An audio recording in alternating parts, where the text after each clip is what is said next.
Hi, welcome to this week's Dragonblade Authors Unplugged. I'm excited. I've got Regina Jeffers and Kate Archer with me today. Ladies, thanks so much for taking the time. Thank you.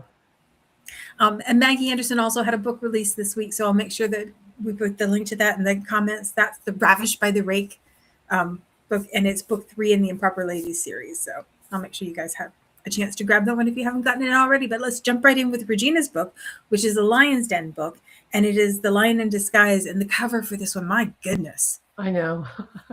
I mean, he's my favorite of all the characters because he's my Irish character. And when I first saw it, at first they gave him a little bit of frosting in his hair, and I wanted to leave it there because he's even more gorgeous, but it really didn't fit the time period. So I had to say, let's get rid of that part. But he's my tallest of the 5 brothers. He's the one that's Irish, and he's with Marksman, Alexander from book 2. He's with with his sister, Annalise. And Annalise happens to be my granddaughter's name, so she's real happy that this book is out. Fun. Even though she's not old enough to quite read it yet. But yes. Get there. So remind us again, yours is a series within a series kind of yes, thing. it's 5 books altogether. It's a murder mystery at the very beginning. That murder mystery is retold each time from a different perspective from one of the other 5 characters in the prologue. So you see that same scene again, but you learn more things each time. Things one of the 5 brothers, they're all telling their side of what they saw. And by the time you get to the 5th one, hopefully you'll begin to start putting two and two together, but it may not still come out at 4. Then Lord MacDonald Duncan has adopted 5 boys when they were younger because they've lost their parents and they're in danger of somebody killing them in order to steal their earldoms. So he takes care of all of them and raises all of them. So Navan, who is the one from Ireland, his parents, his uncle killed his father and his mother, and they hid him away as a child, like in a safe place in the house, a hidey hole.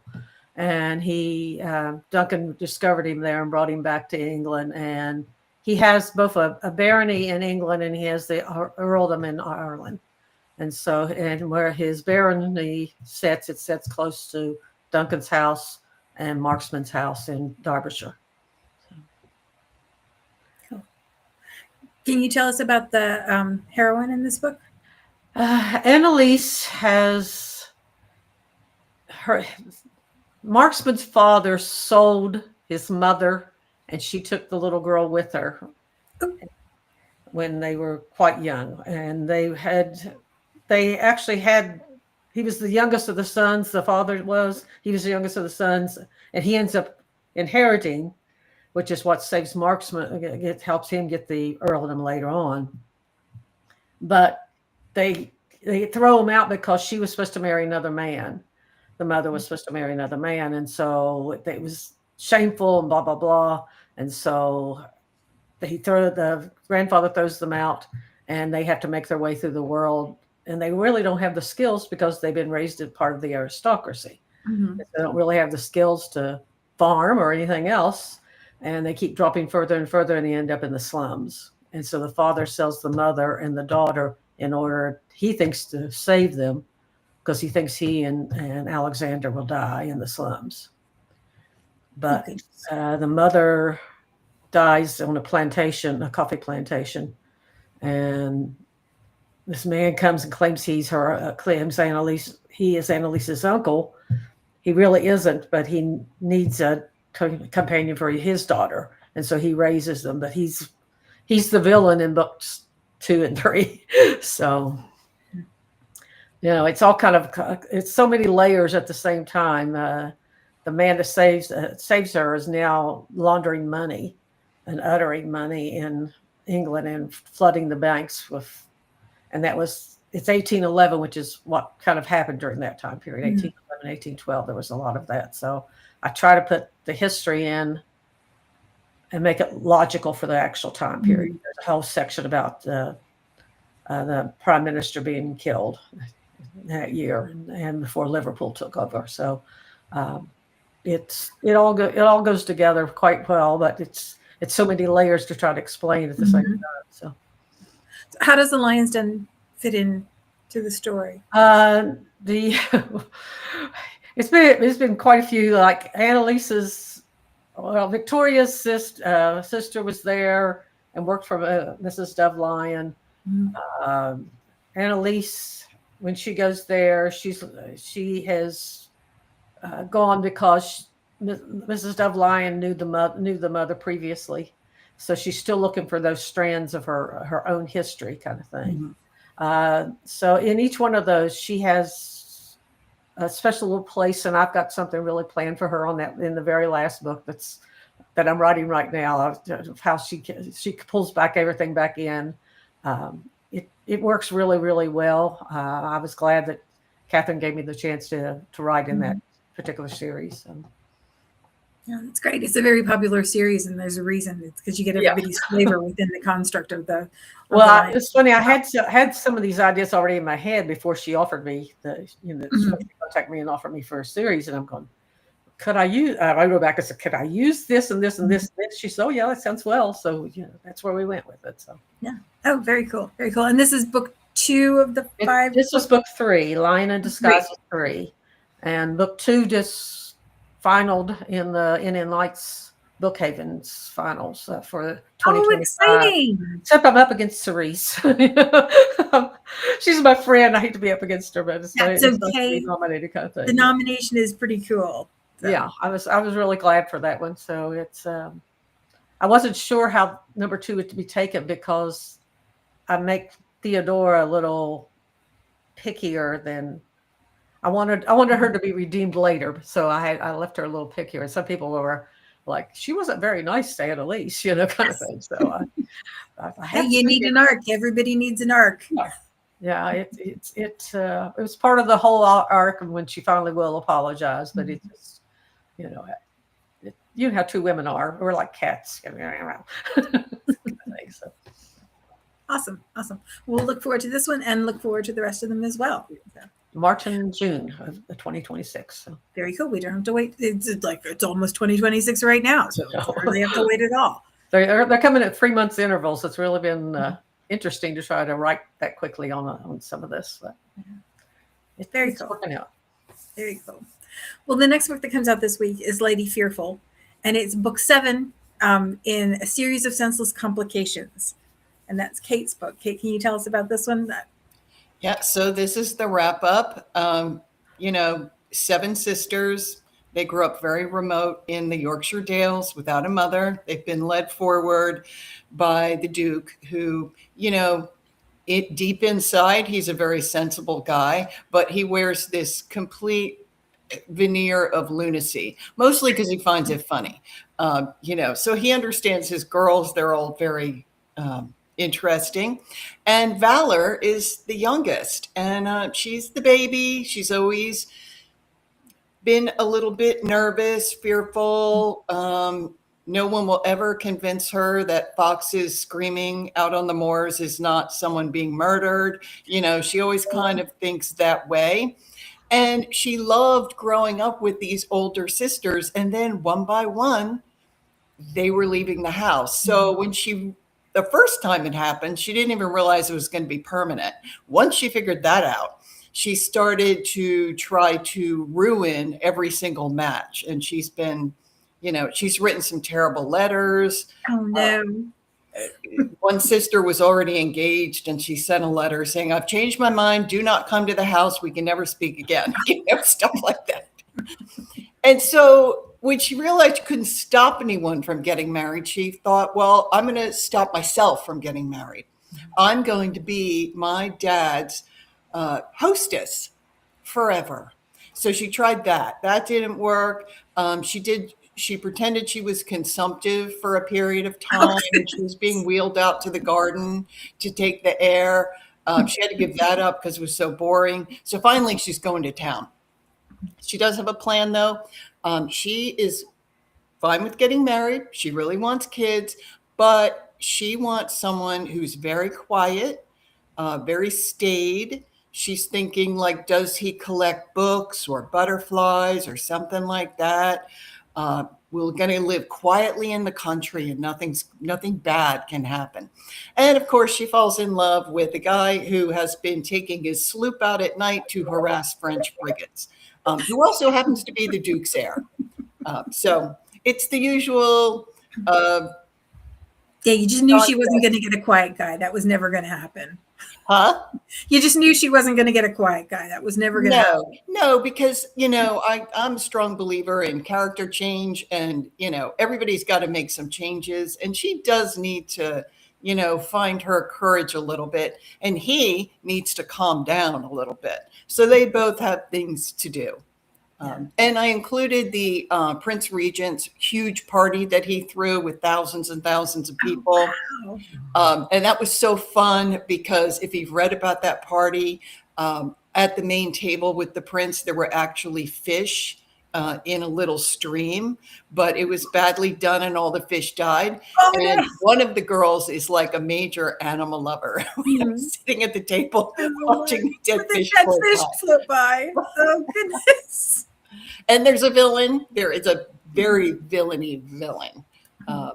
So It's good to have one of those. Those are good foils. So he is a smooth operator, and he understands what she's looking for. So he pretends to be this quiet, he collects art. He tells her none of that's true. And he has reasons to be trying to figure out who the heir is and to knock him off. So yeah, fun. Lots of comedy. Yeah, we always count on comedy from you. So yeah, awesome. Yeah. So it's a fun wrap up. Awesome, and we get to see everybody else. Everyone's there, and the Duke might have his own romance. Oh, fun! Oh, Well, that's necessary. Yeah, Definitely. I was thinking that all along. Does the Duke get up happily ever after or not? So. Yeah, oh, Of fun. course they do. Yeah. So, do you know where you're going next? What series you're working on next?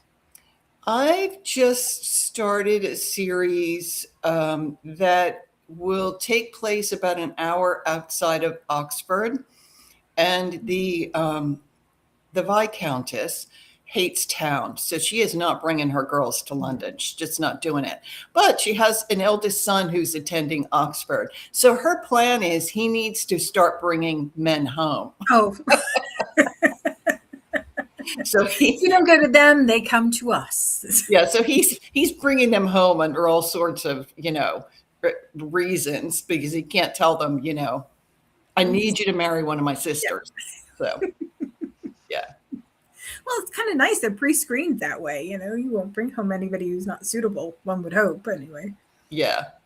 So that's fun. The oldest girl considers herself a very accomplished intellectual. And the guy that Henry brings home plans to be a leading intellect in England. And they're both like completely full of themselves. So. Oh, that sounds like fun too. So awesome. Well, I'll make sure I pop the link for all the books in the comments so you can find them. But we have a little bit of extra time to talk. And I thought since we're so close to the holidays, that maybe we could share like some favorite recipes or traditions or, anything like that. You want me to drop my holiday drink? Go right on like a cougar, right on in. Okay, this is such a good little trick because it's so easy, but it tastes like you put a lot of work into it and it's super complicated. And all it is coffee ice cream and Jack Daniels blended together. It's amazing. Oh, it's a big people milkshake. It's amazing, and it just tastes complicated, like you put a lot of stuff in it, but you didn't. It's so simple. Oh, that sounds wonderful. Like that sounds wonderful. I love coffee ice cream. That's my favorite. That's the one I always ask for when I get ice cream. So, and big people milkshake sounds perfect. Yeah, I'm all about the easy, make it look nice, but don't kill yourself kind of thing. The problem with those is that they taste so good that you drink more of them than you maybe should, both from the sugar standpoint and. Yeah, it's like drinking a pink Cadillac or a grasshopper or something like that. Yeah. You get lured. Yeah. Regina, nobody's driving, and it's fine. Yeah. Yeah.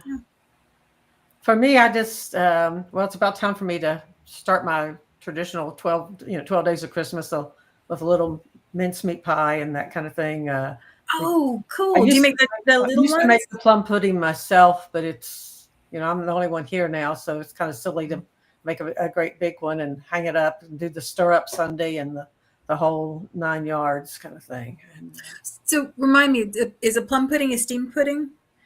yes, but yesterday when I was on there, I put up a plum pudding and then I put up a fruit cake and said, which would you prefer? And of course, a lot of people go on neither one because most of them had not ever had an actual plum pudding. Mm-hmm. They had fruit cakes and they didn't necessarily like them, and so I had to. So somebody asked me for the recipe, so I put a recipe up for plum pudding and how to make it. But I used to do the whole stir up Sunday. How many times you turn. Everybody in the house has to turn the pudding. You have to hang it and let it dry and re-moisten and the whole bit. And Okay, well, I'm going to need some more information. Okay, all right. So you make and steam the pudding, and then what are we hanging it in? Usually like a cheesecloth or something Okay. along those lines, and you have to put it in a cool place, and then it kind of sets, and that's why you want the brandy butter to But go. like we're hanging it like a cheese, right? Because the only thing I know about plum pudding is what I saw in the Great British Bake Off with the brandy butter and the pudding, which is like not much, but you hang it like you would hang a cheese. Yeah, So it is like it has fruits and everything that you soak before you put them into the stir up Sunday, where everybody gets to stir it together, and it's quite an ordeal. And there's no sense of me doing it now because I'm here alone on Christmas, so it's that's kind of went by the wayside. I can always just buy a plum pudding, and they're not as good as mine, but it serves its traditional. So when you serve it, do you serve it with a custard or just the brandy butter, or what? Brandy butter, you usually put it on while the pudding is still warm when you've warmed it up, and just you kind of think the consistency of a fruit cake when you're thinking of plum pudding, but okay. So it's like a moist steamed pudding, fruit filled kind of thing. And you put the brandy butter on while it's still warm because the brandy butter is cold when you put it on, so that it soaks into the plum pudding. It's going to melt in and be delicious. I can tell. Yes. So it's interesting. I'm very, like 90% of my heritage is Scotch, Irish, the northern part of England, that kind of all that. So I don't have much. And the rest of it's the northern part of Europe in those days, where it was all Netherlands, but it wasn't not Netherlands as we think of it now. So it's a lot of the Germanic states and stuff. So yeah. So my grandparents and back there were Pennsylvania Dutch. So we always had hard candy, the glass. Did you have that too growing up? Yes. That was just like colored. It was essentially colored sugar in really cool shapes. Right. And then we also did like the seafoam candy. I don't know that one. Yeah, it's made with eggs and it's whipped, and so it looks like a puff of whipped cream on the top, but it's vanilla, and it really was very good. I used to love it. Like meringues. It kind of looks like meringue, yes. Like meringues. Yeah, because it gets that little stiffness to it. So, yeah, our next door neighbor used to make black walnut kiss meringue cookies, and they just like, she was so fancy to begin with, but it just made me feel so fancy as a teenager. See, like my 10th great grandparents are John Alden and Priscilla Mullins from the Mayflower. Oh wow! And then I've got other grandparents, Moses Fletcher, that was on the Mayflower itself. There's like 4 of them, the members of the Mayflower that are grandparents for me. And so we're kind of entrenched in that area down through where you live now, and Virginia and West Virginia and so on. So that's where most of us are there. So Kate, aside from delicious coffee milkshakes, do you have any Christmas treats that you make, or that you hope other people will make for you? Not really. I mean, I'm big on cheese. I would say that. And soft or hard? And when I was a kid, like my Irish grandmother always made soda bread. That was like a Christmas thing. Yeah. Yeah, soda bread and tangerines for Christmas. But I had the recipe. I just haven't made it in a long time. Mhm. So, from a cheese standpoint, are you a soft cheese or a hard cheese, or we're just I'll having do all the cheese. All cheese. I make fettuccine Alfredo with blue cheese. Yeah, Oh, yum! Oh, I love really blue good. cheese. It's really good. I love blue cheese. It has a bite to it. Yeah, it's that bad. Yeah. Yeah. So I'm totally stocked. I went to the Italian market the other day. So I have everything. That is a lovely feeling. I married two different Italians. I know exactly what you're saying. Yep. So, do you 7 fishes? Do I? Yeah. No. Isn't that an Italian? No, because I'm not Italian. Okay. I'm Irish. So Okay. I'm No a dual fishes for citizen, you then. actually. Yeah. So no, it's just the market is great. Mhm. And they have a lot of cheese. So Yeah. why wouldn't I go there? Why wouldn't you go there? Why wouldn't you?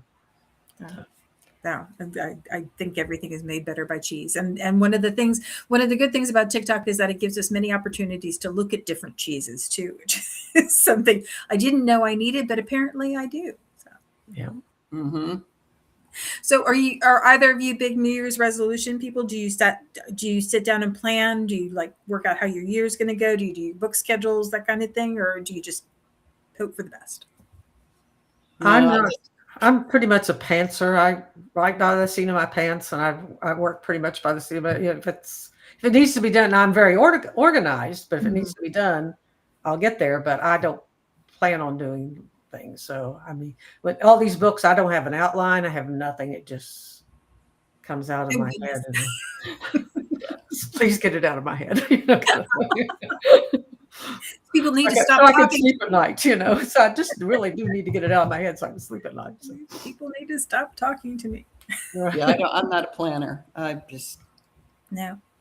Well, I taught school for 40 years. I'm a Virgo. If you want to know what a Virgo is, you just need to come and be in my presence, and you'll know exactly how we handled life. And But I thought Virgos were big planners or were very organized. Oh yeah, but not. I mean, I know what the story is. It's all up here. Mm-hmm. I just need to. I don't have it on a piece of paper, and I don't outline. I used to hate teaching outlining because I taught English, and my students would go like, "When am I going to use this again?" I said, "You're probably not, but we're going to do it anyhow." So, I had a student once who told me. I was teaching Pride and Prejudice, and he asked me, he says, "Why do I need to know this?" I said, "Someday you're going to be on Jeopardy, and the final question is going to be Pride and Prejudice." And it turned out he wanted to be a film. He went to film school and everything else. And his first interview, they were describing this modern story. He says, "Oh, so it's just like Pride and Prejudice." And he got the job. And I said, well, I was proven right, just not exactly right, but close, 90% right. Still worked. So, How long did you teach?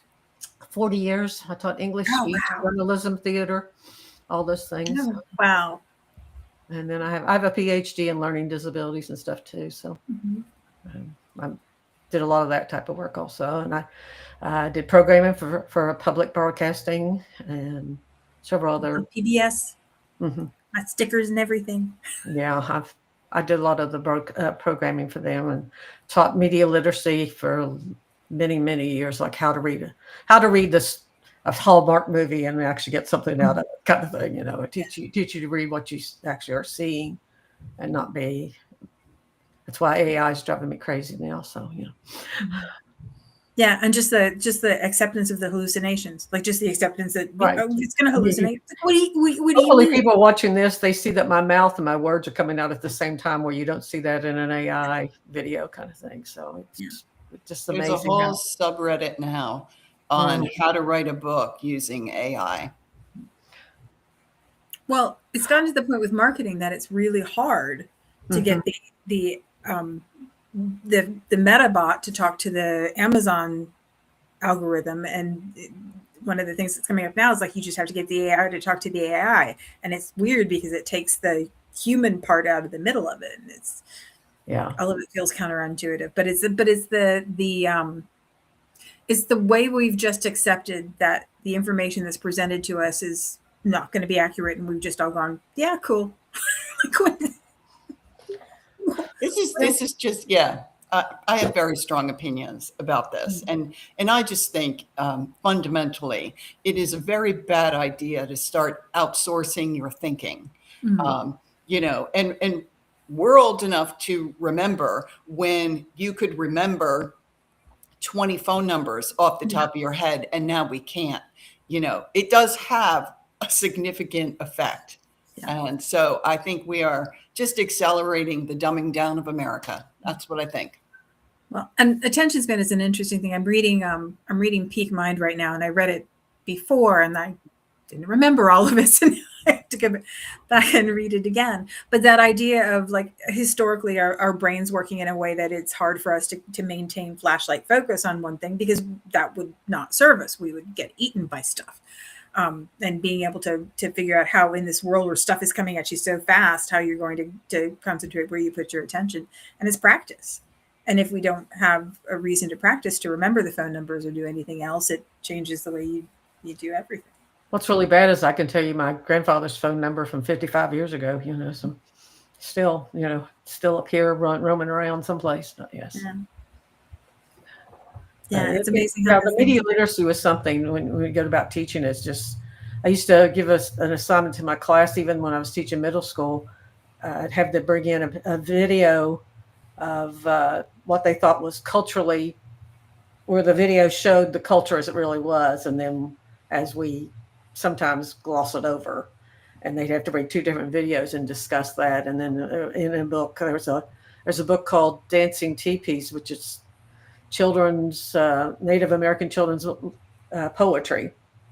But it's got all these very generic pictures of totem poles and teepees and people dancing around on one leg and all that kind of stuff. So we try to teach them to, when you're reading a book, you're just not just reading the words in the book, but you have to be able to look for all those other things. So that was always one of the major units that I used to teach all the time for my students. So.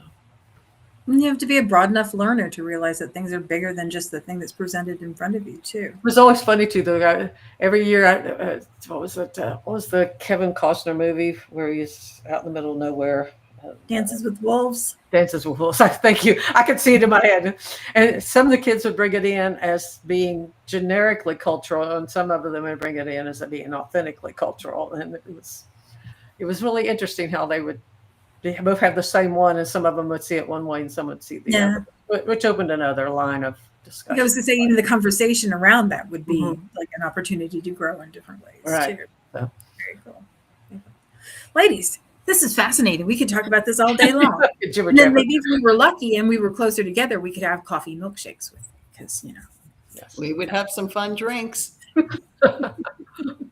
Yep. I really appreciate you taking the time to talk to us. I'm going to make sure I put the link to your book and to Maggie's books in the comments so you can grab them. If you haven't already, you want to get your Dragonblade books the second you see it on pre-order, like the moment you see it on pre-order. Don't wait. They're 99 cents for a very brief period of time, which is less than a bad cup of coffee. So get them right away. If you don't get them right away, you can read them Kindle Unlimited, which is like my favorite because you don't even have to think about it. You just like add it to your library. I was at a book event last week. I was selling the print copies, and this one woman says, "Let me look it up on Facebook, on Amazon." So she looked it up. She said, "I don't like to give it to you. I don't want to pay a discount for it. I'd rather pay the full price." And I thought, okay, whatever.